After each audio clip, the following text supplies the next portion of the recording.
Bonjour ou bonsoir.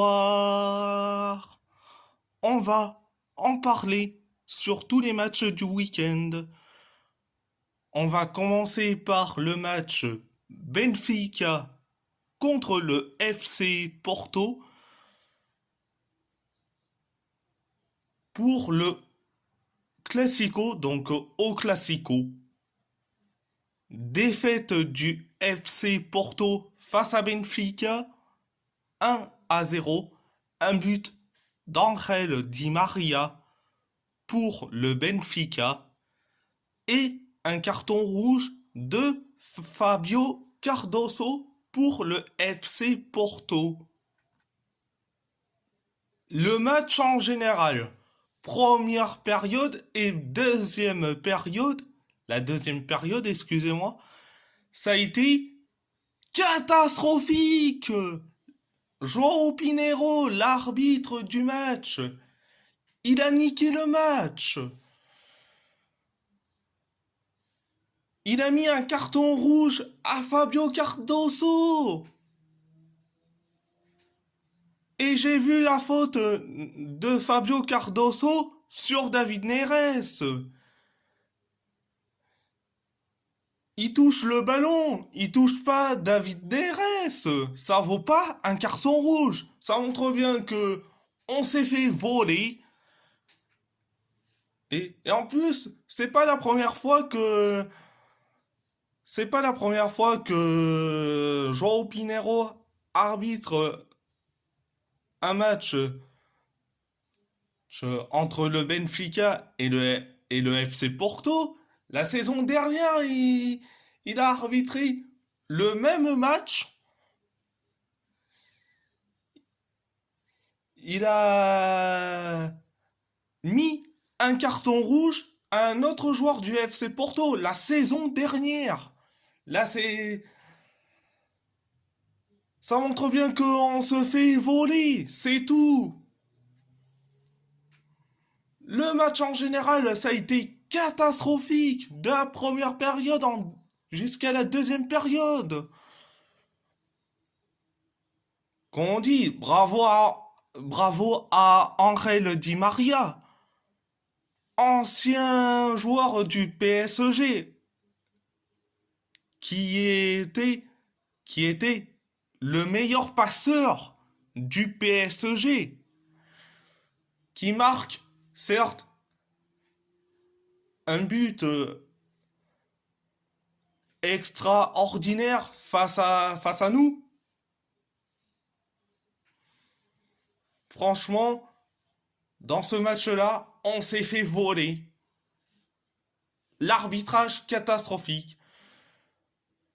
Il faut attendre 3 à 5 minutes pour voir s'il y a un potentiel carton ou pas pour David Carmo, parce que David Carmo a fait aussi presque une faute similaire à la faute de Fabio Cardoso. Mais franchement, heureusement que, heureusement que David Carmo, excusez-moi, a reçu un carton jaune. Heureusement, parce que déjà que les deux joueurs importants du FC Porto, donc Pep et Ivan Marcano, sont blessés. Là, pour le prochain match du FC Porto, en championnat, Fabio Cardoso sera suspendu. Le seul défenseur central de disponible, c'est David Carmo.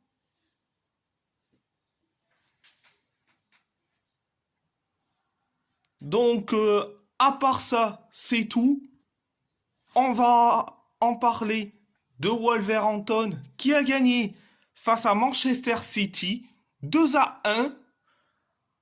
Un but contre son camp de Ruben Dias et un but de Wang Hee-chan pour Wolverhampton. Un but de Julián Álvarez pour les Citizens. Bon, première période, ça a été assez bien mais sans plus. Malgré le but contre son camp de Ruben Dias, mais ça a été assez bien mais sans plus la première période, mais en deuxième période, c'était du spectacle. Ça a été du spectacle. Julián Álvarez a répondu. Il t'a mis le but de l'égalisation et Wang Yichun a répondu à Julián Álvarez en mettant le deuxième but, le but de la victoire. Donc, à part ça, c'est tout. On va en parler du PSG qui a fait un match nul face au Clermont Foot 0-0. Franchement, on a été nullissime, catastrophique.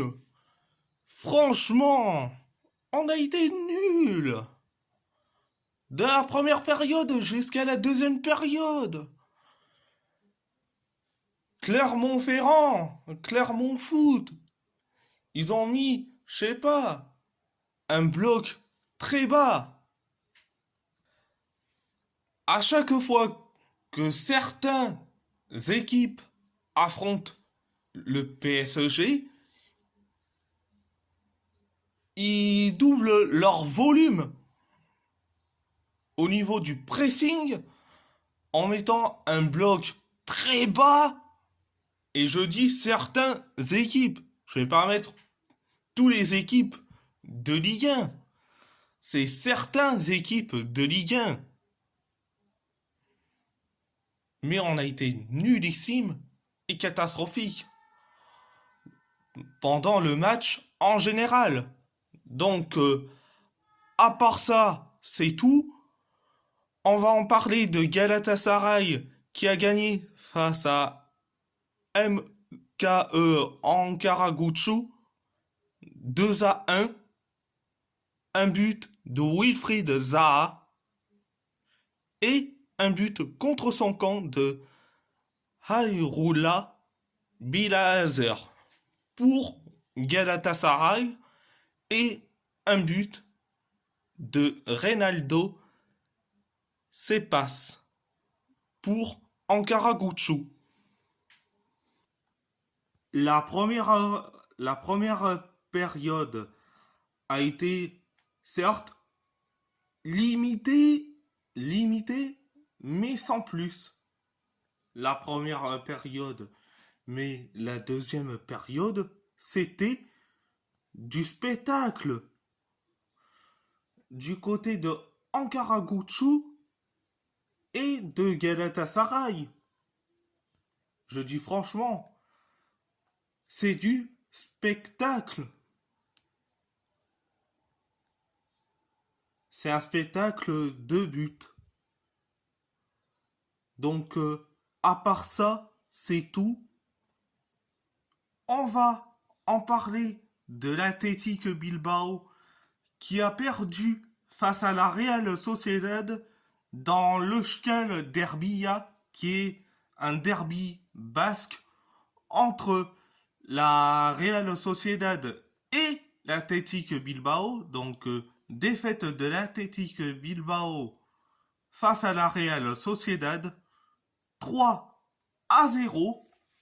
Donc, un but de Robin le Normand, un but de Takefusa Kubo et un but de Mikel Oyarzabal. Donc, je vais te dire la première période et la deuxième période, ça a été catastrophique et nullissime. La Real Sociedad, ils étaient plus forts contre nous. dans leur stade, à Anoeta, à Donostia. Donc, si je te donne la traduction française de Donostia, c'est Saint-Sébastien. Donc, on s'est fait prendre, on s'est fait fracasser. C'est la vérité. Donc, à part ça, c'est tout. On va en parler de l'AS Roma qui a gagné face à Frosinone 2-0. Un but de Romelu Lukaku et un but de Lorenzo Pellegrini. Première période, ça a été assez bien mais sans plus, malgré le but de Romelu Lukaku, mais ça a été assez bien mais sans plus. Pareil pour la deuxième période, malgré le but de Lorenzo Pellegrini, et franchement, première et deuxième période, ça a été assez bien mais sans plus. Donc, à part ça, c'est tout. Et si la vidéo vous plaît, abonnez-vous à ma chaîne YouTube, likez, commentez si vous avez envie ou pas, c'est votre choix. À part ça, je vous laisse et merci beaucoup.